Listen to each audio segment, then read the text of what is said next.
Baik, Iwabillah. Siapakah Dajjal? Dajjal ini lahir di Samirah dan dia diberi nama Samiri karena lahir di Samirah. Nah, kenapa disebut Samiri? Karena lahir di Samirah. Dia lahir 100 tahun sebelum Nabi Musa diutus. Dan Allah Subhanahu wa taala memberikan kelebihan kepadanya. Yang pertama, dia diberikan umur panjang. Ya, yang zara umru ila yamsa ila akhir zaman. Ya, dia ditangguhkan ajalnya sampai akhir zaman. Yang kedua, dia memiliki kecerdasan di atas akal jenius rata-rata umat manusia. Jadi sejenius apapun umat manusia yang normal, dia 60 tahun di atasnya. Sehingga penemuan-penemuannya, kecanggihan berpikirnya, kedewasaannya jauh di atas manusia. Rata-rata manusia normal. Yang ketiga, dia memiliki kemampuan sihir yang luar biasa. Apapun sihir yang selama ini kita saksikan, tidak ada yang mampu mengalahkan sihir dia. Sehingga saking luar biasa sihir yang dia miliki, seolah-olah orang mengenalnya selevel dengan Tuhan. Karena apapun yang semestinya menjadi perbuatan Tuhan, Dajjal bisa melakukannya. Nah, ini saking hebatnya sihir Dajjal. Nah, nasab kelahirannya adalah nasab yang aneh para Allah.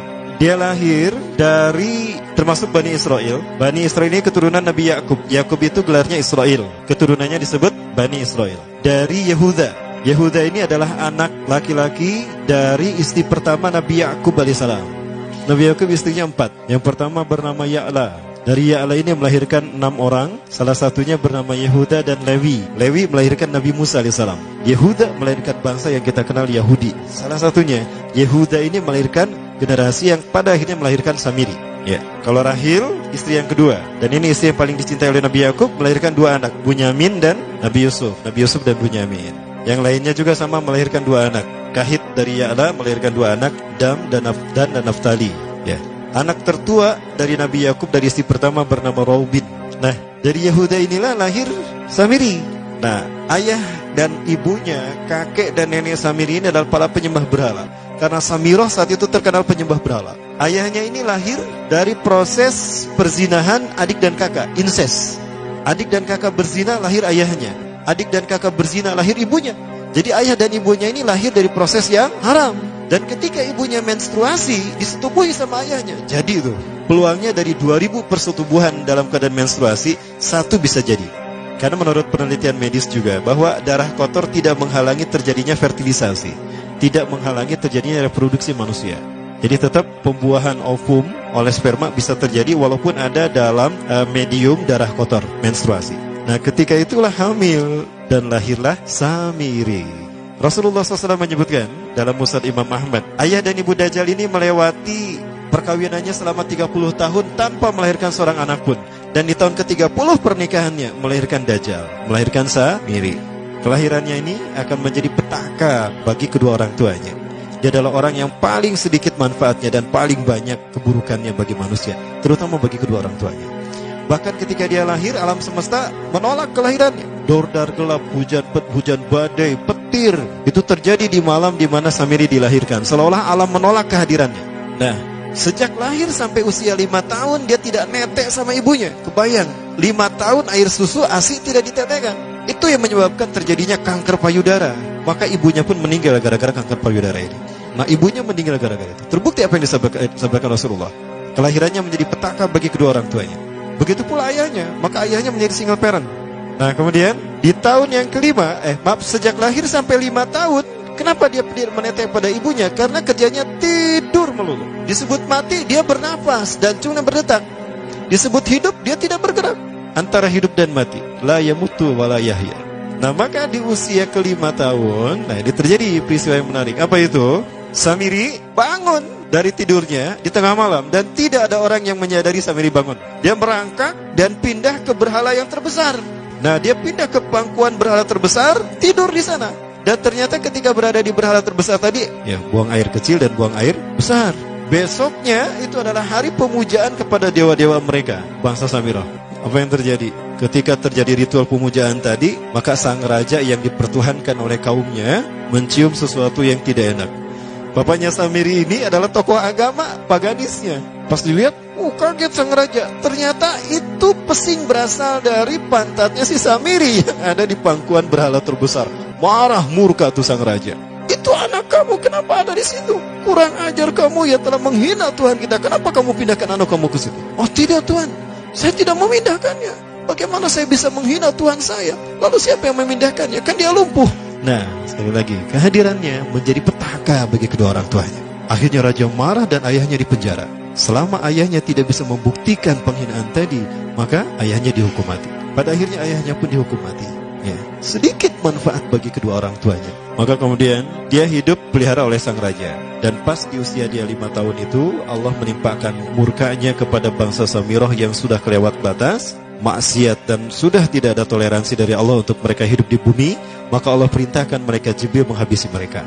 Maka bangsa Samirah itu pun diratakan. Si Samiri karena masih balita, ya Allah selamatkan dia lewat malaikat Jibril. Diselamatkan dia dan ditempatkan di pulau entah berantah. Ada yang menyebutkan pulau ini berada di Laut Yaman, dan pulau ini dinamakan Pulau Socotra. Pulau Socotra ini adalah pulau yang berada di ujung Jazirah Arab. Nah, ini Pulau Socotra. Ini pulau tempat di mana Dajjal atau Samiri dibesarkan sejak 5 tahun sampai usia 100 tahun. Ya, dari usia 5 sampai 100 tahun dia tinggal di Pulau Socotra ini. Nah, Pulau Socotra ini adalah pulau yang berada di kawasan Yaman. Pulau yang memiliki banyak keunikan luar biasa. UNESCO sempat ingin menjadikannya keajaiban yang ke-8. Kan ada 7 keajaiban dunia ya. Yang ke-8-nya tadinya ini. Namun karena dia terkait dengan Samiri Dajjal, maka banyak negara yang menentangnya, terutama negara-negara yang menjadi pengikut Dajjal. Maka pada akhirnya pulau ini dirahasiakan. Nah, sebetulnya pulau ini unik kalau kita ingin berekreasi ke sana. Namun karena posisi yang terpencil, jarang orang mengikutinya. Para wisatawan jarang mengunjunginya. Padahal sesuatu unik, termasuk binatang dan penghuninya tuh unik-unik. Pohonnya unik. Dunia menyebutnya pulau ini dengan pulau julukan dari pulau alien hingga pulau neraka. Ada juga yang menyebutkan The Jekyll Island. Pulau Jekyll Island itu bahasa barat, kalau bahasa kitanya Pulau Dajjal. Ya, sama dengan Pulau Sedir ya. Itu juga The Jekyll Island. Nah, Pulau Socotra kaya dengan flora dan fauna yang unik hingga saat ini belum ditemukan di tempat lain. Jadi tidak ada flora dan fauna yang ada di pulau ini yang ada di pulau lain di seluruh dunia. Hanya ada di pulau ini.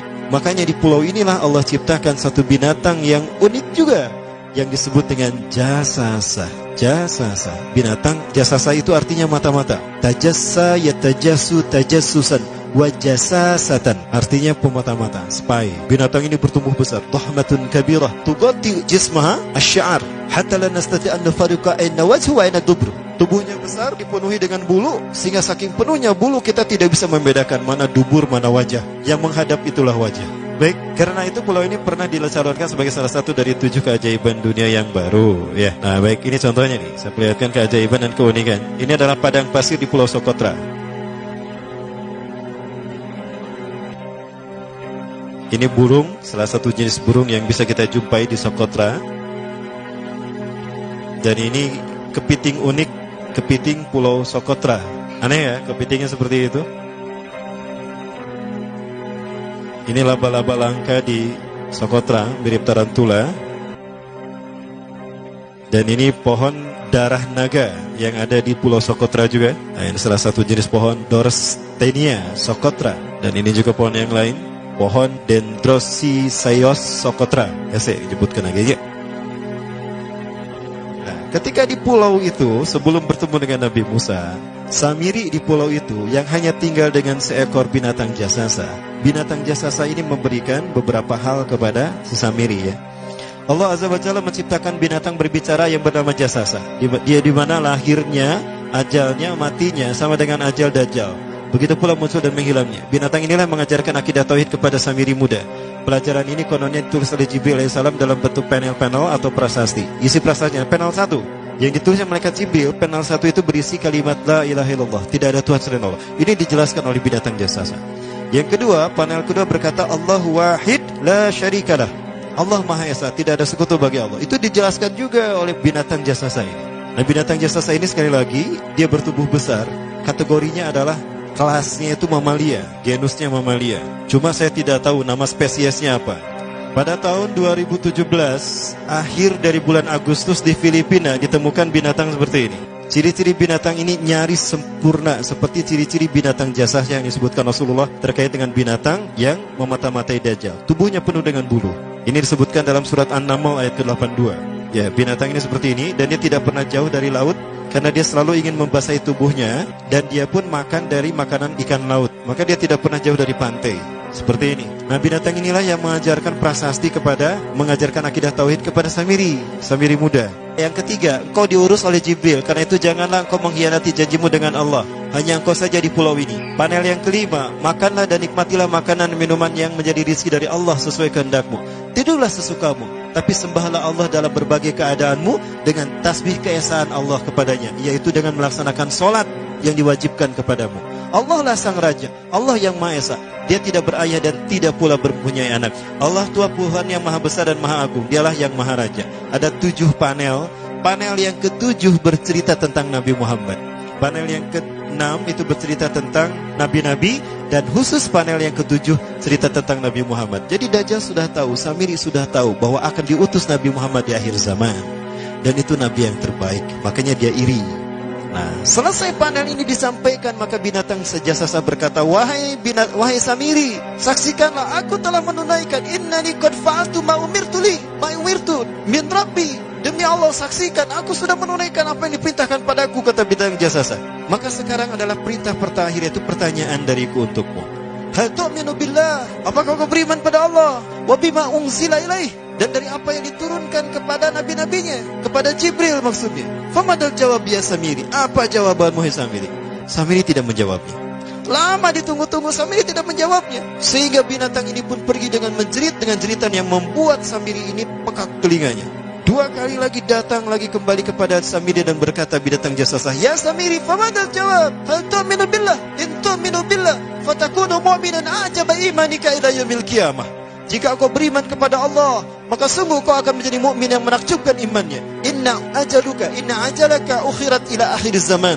Sesungguhnya ajalmu ditangguhkan sampai akhir zaman. Jika kau beriman pada Allah, engkau akan menjadi mukmin yang menakjubkan. Fa in lam tu'min billah, tapi jika engkau tidak beriman kepada Allah, wa bima unzila ilaih, dan apapun yang diturunkan pada Jibril, innaka minal mal'unina ila yaumil qiyamah, dan kau terkutuk sampai hari kiamat nanti. Tidak juga dijawab. Pergi lagi binatang jasasa tadi sambil memekikkan suara yang pekikan yang keras.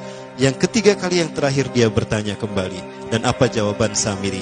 Hei jasasa binatang buruk rupa, lihat di pulau ini tidak ada siapapun kecuali engkau dan aku. Dan yakinilah kalau panel ini bukan tentang Allah yang di langit sana, tapi yang disebut Allah itu saya. Hei jasasa, akulah Allah itu. Oh, dia menjerit dengan jeritan yang makin keras, sampai si Samiri pun menutup kedua telinganya. Sejak saat itulah binatang itu pergi dan berkata, innaka dajjal, innaka dajjal, innaka dajjal. Engkau adalah pendusta, engkau adalah pendusta, pendusta sampai hilang suaranya. Di saat itulah Samiri mendapatkan gelar Dajjal. Jadi siapa nama asli Dajjal? Samiri. Dajjal artinya Al-Kazab, pendusta, bukan singkatan katanya. Baik, nah sejak saat itulah Samiri keluar dari pulau itu, dan dia sudah menyandang gelar Dajjal, pendusta, karena dia mengaku Tuhan.